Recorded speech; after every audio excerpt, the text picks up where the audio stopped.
news, views, voices of the global Indian community. India abroad. Quickly, a little bit about the Network Contagion Research Institute. The Network Contagion Research Institute uses natural language processing as well as machine learning to track narratives online that negatively affect the cohesion of society. This can be anything from vaccine hesitancy to hate online. Now, a little bit about what we're going to be covering today.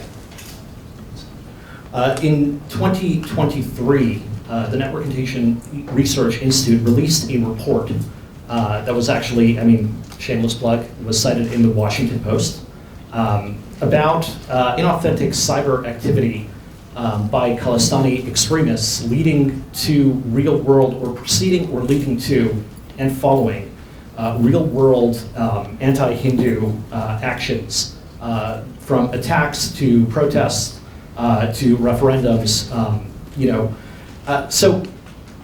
Key takeaway number one that I want all of you to walk away with over here, and I might go a little bit quick over here. I have about 7 minutes. Give me about a 2-minute warning if need be. Is number one, Khalistani extremist online activities lead to generally real-world attacks on Hindus, and that is here in the United States. It can be pretty much anywhere where they are. Some of the things that we will be looking at today will be attacks on Hindus in the Anglosphere generally, but it's not limited to the Anglosphere, right? Now, many of these accounts that are online, many of these bots that are online or accounts that are online that are peddling anti-Hindu hate, generally speaking, in this study, were observed to be located or tagging themselves or claiming to be of Pakistani origin. Finally, key takeaway number 3 is that this threat, Hinduphobia, this is a global threat, as mentioned previously. It's not limited to the United States. However, it is prominently over here. It's also in Canada. And being as this leads to real-world actions against Hindus, real-world attacks against Hindus, it's important for lawmakers, law enforcement, and social media platforms, in our recommendation, in our view, to engage with it and try to limit this activity, create legislation against it, and enforce laws against it. Okay, quickly on the Khalistani movement. For those of you who are not familiar, and I'm sure many of you over here are, the Khalistani movement, or the Khalistani movement was a movement previously in India, made up of Sikh separatists or Sikh extremists that sought to create a Sikh or a Khalistani state within the Punjab region.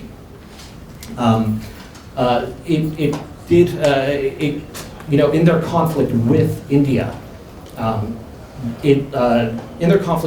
there was a military conflict, like military crackdowns.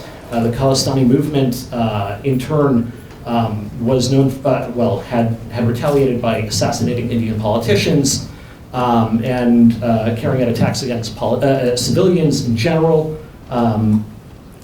When finally the threat from the Khalistani movement within India was ended, one of the things that, it moved generally in the direction of Kashmir in Pakistan, generally would support it against the Indian state to try and make it a bit of an obstacle for the Indian state internationally in Kashmir, all right?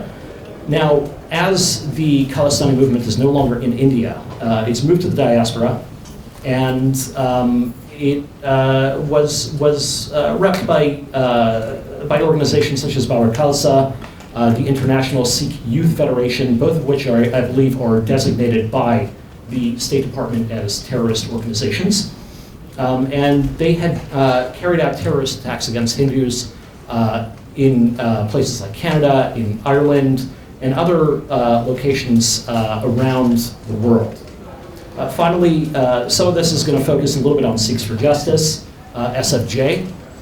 Sikhs for Justice is a pro-Khalistan movement, or a Khalistani separatist, pro-Khalistani separatist movement in the diaspora, specifically looking to mobilize Sikhs in the West to carry out attacks, or not attacks, but actions against Hindus in the West, all right? So catching up, as Nikunj mentioned previously, and this is something that's actually on the website, recently there was a survey that came out of California looking at hate in California in terms of some of their findings. When it came to religion, some of the reports, or based on the reports, some of the reports found that almost a quarter of hate against religious minorities in California was against Hindus, right? As mentioned previously, also there were attacks on the Indian consulate, there were attacks on temples across the US, and in Canada, I mean, while we're not in Canada, this is still very relevant to the United States, there were also threats against Hindus in Canada as well. All right, so catching up, this is the report that we're going to be focusing on. It is a snapshot in time, but I want to stress that it is not limited to that snapshot. This is ongoing and represents a real threat to Hindus here in the United States, as well as in other parts of the world. Okay, so the first thing that I want to stress is that this report, being a snapshot, the sample of time that it was, the sample of time in the report was between January through the end of March 2023. It represented a point in time where there were attacks against Hindus, Hindu sites across the world. You can see some over here in Australia, some in the UK, some in the US, some in Canada, which were preceded by and followed by inauthentic activity online that were promoting and pushing videos of these. So some of the core themes in these bot campaigns. Number one, the study found that these bot campaigns would generally encourage, celebrate, and take credit for temple vandalism and harassment against Hindus in general. All right, number two, violent extremism. They would promote or call for attacks against Hindus in the form of either bombings, grenade attacks, and threats to critical infrastructure in places around the world, but including India as well. And finally, number three, these bots would organize and amplify real-world mobilization in the West to protest or to call for referendums against Hindus. Okay? Do we want to hold it here just in case? Yeah. Okay. Yeah, you work on part two like that. Yeah. I'm going to recap this for part two. In the meantime, if there's a member of Congress here.